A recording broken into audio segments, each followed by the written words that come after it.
যে আমাকে যখন কেউ বলে মানুষ গড়ার কারিগর, আমি তখন তাদের বলি, আমার এলাকার সহস্র সহস্র শ্রমিক রয়েছে, তাদের বলি যে শ্রমিকেরা কিন্তু দেশ গড়ার কারিগর। আমি ইতিহাসে ফিরে যাব হেমার্কেটে 1886 সাল, যেদিন শ্রমিকেরা বুকের রক্ত ঢেলে দিয়েছিল।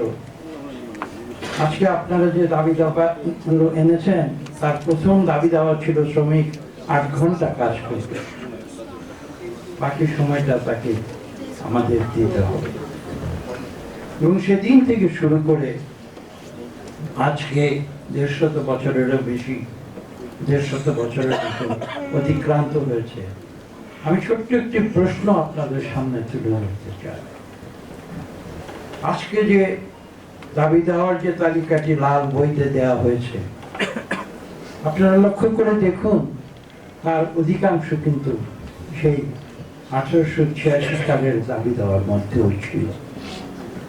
অর্থাৎ প্রায় 150 বছরেও শ্রমিকের অনেক দাবি আজ পর্যন্ত পূরণ করা হয়নি। কেন হয়? কাদের কারণে হয়? শ্রমিকরা যদি দেশ গড়ার কারিগর হয়ে থাকে, তাহলে তাদের দাবি দেওয়া দেশ পূরণ করবে না, দেশের নেতৃত্ব যারা দেন তারা পূরণ করবে না। সেটা একটা কন্ট্রাডিকশন। আমি একটি কথা বলবো, আমি যদিও একটি রাজনৈতিক দলের সদস্য, যেটি মধ্যপন্থী, আপনারা জানেন রাজনৈতিক দল, আমরা উদারনৈতিক রাজনীতি করার চেষ্টা করি।